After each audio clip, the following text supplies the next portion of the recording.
So this arrived in the mail a month ago, and while it's far from perfect, it's been a fun everyday carry camera. Let's talk about it.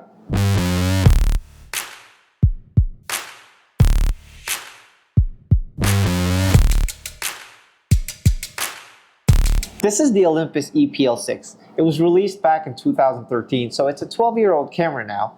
Dated, yes, but it's quickly replaced my Sony ZV-1 as my everyday carry. That's not to say that it's better though. In fact, the only thing the E-PL6 has over the Sony ZV-1 is that it has a larger sensor. So how did this old camera kick the modern camera off my back? Well, first of all, have you seen it? Because holy shiitake mushrooms, it's pretty. The red accents, the black metal finish, the blue light on the on and off switch, the removable grip, all of it lures me like a sailor to a siren.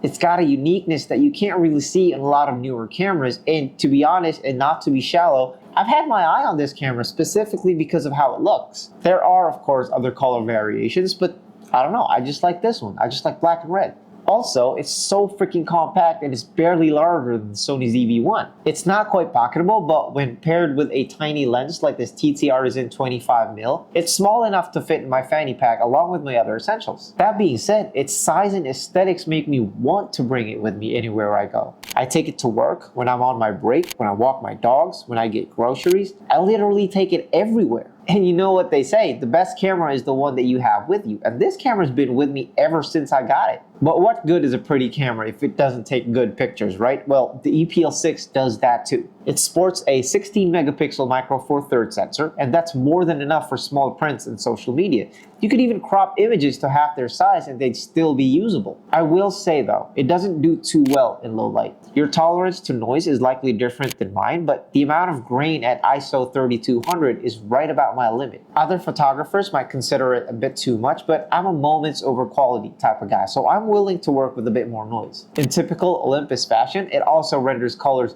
beautifully. It shoots raw so you can edit your photos the way you want, and has 3-axis image stabilization to help you in low light situations, even without a stabilized lens. Oh, and speaking of lenses, Micro Four Thirds has a huge pool of them. You can find them especially cheap in the used market too. Like this 12-40 f2.8 that's sold for $250, or this 25mm f1.8 that's sold for $172, or this 45mm f1.8 for $140, or this, you get the point. Granted, these are outlier deals, but even the average going rate for Micro Four Thirds lenses are cheaper still than their full frame counterparts. And for the month that I've had it, I've been changing lenses quite often. I've paired it with the 40-42 kit lens, the 12-40 f2.8, and various vintage and manual lenses. Which brings us to this camera's focusing system. Its face detection works pretty well, but it only has 35 contrast detect focus points. Mind you, 35 is so few compared to modern cameras, and face detect autofocus has long since replaced contrast-based systems. The Sony ZV-1 that it helped replace, for example, has 315 face detect autofocus points. So on paper, the E-PL6 is definitely at a disadvantage. But you know what? I don't really care. I use this to make photographing my everyday life both easy and fun. The 35 autofocus points, as well as the supposedly outdated contrast detect system, is really all I need. Plus, it's not as slow and inaccurate as the spec sheet makes it out to be. In good to slightly low lighting conditions, it's actually quite snappy. But I'm not gonna lie, it will show signs of struggle in low light, and it's nowhere near the best for moving subjects. If you're like me and you like to mess around with vintage and manual lenses, it also doesn't have focus peaking. Yes, it makes it harder to pull focus, but I just pick a focus point, zoom in, and dial focus that way. A downside to this technique though is that it takes away the level from the display, making it harder to frame shots. My solution is this cheap cold shoe level and the on-screen grid. I just try to keep the bubble as centered as I can and line up the vertical or horizontal lines of the grid to the lines on the environment. Cold shoe accessories like this aren't the only ones that you can use either. There's a myriad of hot shoe accessories that you can use as well. See this little port right below the hot shoe? This makes it possible to plug in various accessories, like a tiny flash and a viewfinder. I sold my tiny flash and I'm probably not going to get the viewfinder, but if it makes sense for how you plan on using this camera, then they're widely available. It's also got a flippy screen that I prefer more for photography.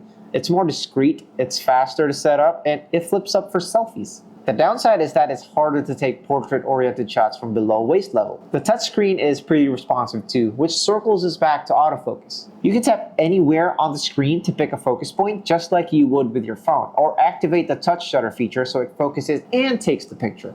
Oh, and before I forget, the E-PL6 is an affordable camera. I got mine even cheaper than usual on eBay for only $185. It only had 2,500 actuations, and after some cleaning, it was basically brand new. If you don't want to wait for good deals though, it goes for about $220 to $300. But as always, it's not perfect. Its ergonomics for one sometimes annoys me. The removable grip looks cool and it definitely helps, but really my fingers still do most of the work. The record button also sits too close to the thumb grip, so I find myself accidentally pressing it way too often. The battery display also annoyingly disappears a few seconds after turning the camera on and only comes back when the battery is running low. I've scoured the menu and searched the internet, but it doesn't seem like there's a setting to keep it permanently displayed either. That's a stupid decision on Olympus's part because the icon is literally so small it's not at all distracting. The only solution I found is to turn the camera off and on again. It's annoying, but not enough to be a deal breaker. It also doesn't have a built-in viewfinder, but again, there's an attachment that you can buy. It doesn't have Wi-Fi or Bluetooth, so you will have to transfer files the old-fashioned way. It's not weather sealed unlike many other Olympus cameras. It only shoots 1080i videos and it doesn't have a mic jack. So overall, I would not recommend this for professional use, but do not get me wrong. It is capable of producing pro quality images. It's got the sensor and the lens ecosystem to be able to do that after all, so you can use it professionally. However, it doesn't have a viewfinder, so it might not be the easiest camera to use in bright and sunny conditions. It also doesn't have a fully articulating screen, and in today's social media age where portrait-oriented photos are better appreciated, the flippy screen isn't the most optimal. It's also not weather sealed, and the high ISO performance is subpar, so you will be limited in inclement weather and bad lighting conditions. Plus, its video features are also outdated, so it's not even a good vlogging camera. And don't get me started on that dumb battery display that they refuse to add. But I do think this camera is fun, and it's for people like me. People who want something compact. People who want something they can carry with them every day to document their life. People who aren't satisfied with the pictures that their phones take, and people who are drawn to the unique aesthetics of this camera. Because in spite of all its downsides, I do thoroughly enjoy this camera, and it's helped me make memories of moments that I otherwise might have just forgotten. I love it for those reasons, but what do you think? Is this something you'd spend your money on, or would you rather just take a modern camera? Let us know in the comments below, subscribe if you like this video, and I'll see you in the next one. Peace!